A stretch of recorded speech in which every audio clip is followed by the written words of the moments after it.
When you're browsing for pre-built gaming PCs on the market, there are a lot of companies and options that you can go with. And when thinking about pre-built PCs, a lot of the times the more popular name brand PC companies like HP with Omen, Dell with Alienware, and a couple other options like Lenovo will come to mind as popular gaming PC pre-builds. And there's a couple reasons why I think you should not buy these and you should buy from other smaller and more gaming PC focused pre-built companies. Even if you're not gaming, I think a lot of these points will still apply to you. So we're gonna go ahead and dive deeper into what makes these pre-built PCs not as good a value as you might see on paper, because on paper, they actually do seem like a pretty good deal. Usually they're a little bit cheaper than other pre-built PCs in the market while still offering high performing hardware, but there's of course some sacrifices that they make and some things that they don't really show you that you have to definitely take a look out for when you're buying a pre-built like this. So we're gonna start off with number one, and that is of course proprietary hardware. Now, a lot of people do know this actual fact, so inside these PCs, you will see proprietary motherboards, proprietary power supplies, and what I mean by proprietary hardware is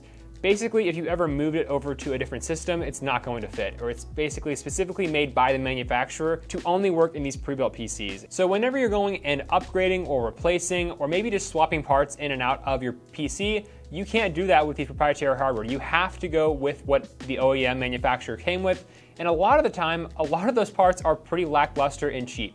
Like on this HP Victus, although there is a good amount of value inside this pre-built PC, you don't really have any VRM covers. The quality of the motherboard itself on like the motherboard and the power supply just aren't great. You're not getting a lot of power to your components, and the power supplies often, like I said, are also OEM. And the problem with them is that they are, although they are nice and highly efficient, they just don't have any wattage at all. Like on this pre-built PC, like a 4060 inside and a decent i5, you're still only at a 350 watt power supply, and that leaves you absolutely no room for upgrades in the future, and you can't upgrade that because of the motherboard, which is also proprietary. So you're kind of locked into this console-like experience when you buy a pre-built PC like this. And for some people, that's totally okay. They're never gonna look inside their PC, they're never gonna touch inside their PC. And if that's your case, then you may not see this as big of a deal, but I still see it as a bad thing because they are cheaping out a lot on these parts. They're not that great in terms of performance, and that can also lead to a lot of performance issues, and that's gonna be my second point. Performance issues on these pre-built PCs, even the really, really high-end ones from Alienware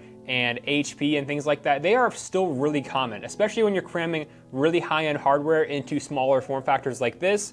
The problem with that is that cooling solutions and just overall design features are kind of cut back a bit to kind of fit into their budget and other things like that, because they are definitely making a lot of money on these PCs just given the how cheap these parts are to manufacture, especially in-house if that's what they're doing. For example, on this PC here with very limited airflow and just inadequate cooling and just poorly set up motherboards, it's really hard to push the maximum amount of performance that you can compared to like a normal gaming PC. So that's one of the main things that a lot of people also don't think about, is you really have to pay attention to the actual performance coming from the hardware, despite it being what it's advertised as, because you could get a completely different performing PC while being in the same specs as a normal gaming PC versus a pre-built PC like this. So I hope that makes sense, because a lot of people buy these pre-built PCs thinking they're gonna get really high performing hardware, when oftentimes they're sometimes throttling down because of inadequate cooling, and they're just not set up well inside the PC itself to where you can really get the maximum performance as you would off an off-the-shelf component from a different kind of brand when you're building your own PC, or buying a different gaming PC pre-built from like an actual smaller company. So that is one thing you have to keep in mind and kind of ties into my third point here as well, which in just general is overall cooling.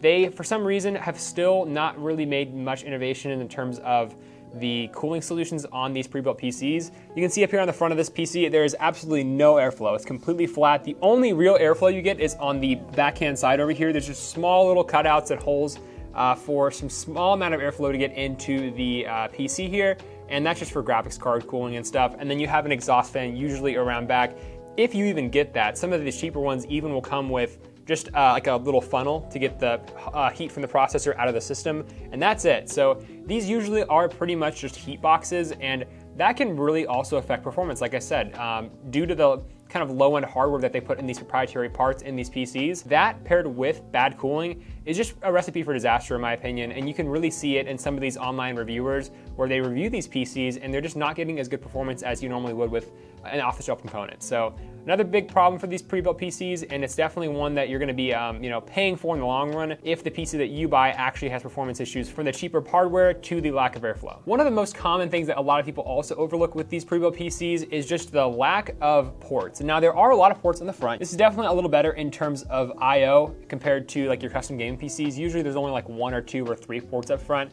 These give you at least 4 or 5 sometimes. This one's got a good amount. But in back, this is where it really shows the, again, kind of all ties back to the proprietary hardware, the lack of just features back here. There's only a couple USB ports. You have an Ethernet port, which honestly sometimes won't even be the fastest Ethernet port, and it won't support high speeds. And then you have your audio jacks and stuff like that. Pretty basic. You don't even have like a Wi-Fi antenna to get like the best Wi-Fi, although these do have pretty good Wi-Fi chips inside because most people are using that. I still prefer probably like a gaming PC motherboard spec with an antenna on the back to get the maximum amount of speeds when you're gaming or just doing any office related stuff because it does make a difference. So that's one thing that I like to point out to people. The I/O on pretty much every single pre-built gaming PC I've seen is pretty bad, at least from these main manufacturers. When you're getting into CyberPower PCs and a couple of those other like more popular pre-built gaming PCs, they'll still sometimes use off-the-shelf components that are slightly modified to like a manufacturer spec, and those still have decent port selection.